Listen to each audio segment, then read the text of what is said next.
Here I laid out a prototype for a push stick that I'm going to make for the table saw. I used a variety of different methods to lay it out, and I'm going to show you some of those. I started out by making a line. I wanted a line here to be at 45 degrees. The corner's cut off on this. So what happens is it makes it tough to figure out exactly where to start if you want to come off a square corner like this one. If you did, it would be quite easy to lay it out. If not, you can take your center finder. It doesn't matter if it has a corner or not. It'll automatically line up and then you can draw your line. Once my center line was here, I wanted to make two outside lines. I knew I wanted the piece to be 1.5 inches wide. So if I cut the 1.5 inches in half, that gives me 3/4 on each side. So what I'm going to do is make it easy on myself is I went to the 10-inch mark. So I went over to 10 3/4 and made a mark. And I backed it up 3/4, which gives me 9 1/4, and I made a mark there. Once I have my mark made, basically all I did was I slid my combination square over and I ran a line there. I went to the other side, I turned it over, and I went off the line that I made. I only needed one line there, I didn't need two, and I just described a line all the way along with my pencil. I wanted to make a little circle on the end here so it's not so hard on the hand. So what I did is I just took my compass, and if I come straight in, I line it with that outside line,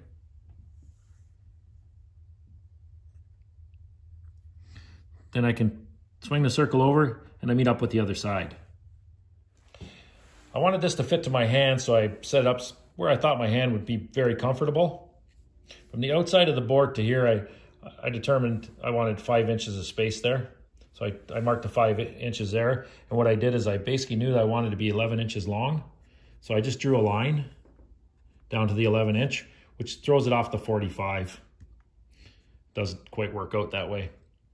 So anyway, once I did that, then I measured from here and here. I measured up to here, the straight line, at 1.5 inches to keep it consistent, and I ran it all the way down. From that point over, I knew that I wanted to be parallel with the top one. So what I did is I just set it at 45 again. Drew my line.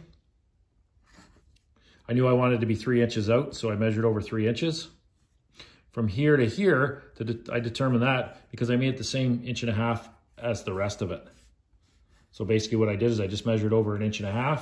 I come back with a 45, I lined up my mark, and I drew a pencil line. For the notch, that's where the board's gonna ride. I made it 1/2 inch deep. Most of the material that I work with is 3/4 inch.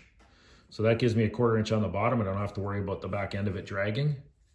So I made it 1/2 inch. So I just basically measured over 1/2 inch there. And I basically took my 45 again and I scribed a line. I didn't need the second line here.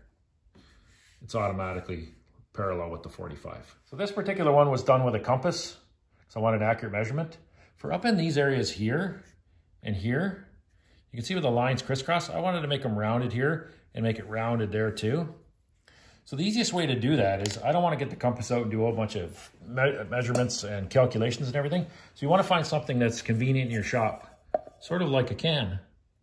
You can make a nice, smooth circle.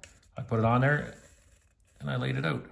I did the same thing on the top, which it'll automatically center itself when you do this. I did that there, and that's how I'm going to come out. They have a nice rounded shape. So down in the bottom here, I had the same type of deal. I could either go like this, but I chose that I didn't really want that line. I wanted something with a little bit more thickness here. And how I achieve that is with what they call a French curve. With a French curve, as you can see, it has all different shapes. There's different size ones. There's 3 different sizes. So what I want to do is I want to get a nice gentle curve. So I just keep turning it. And I got myself a nice gentle curve there. And I just traced it. So I ran into it. So for this one here, I used a different French curve. It's a much smaller one. It has completely different designs. So what I did was I put it here, and I wanted it to transition quite nicely to here. So I just kind of got it so that it fit and lined up where I wanted.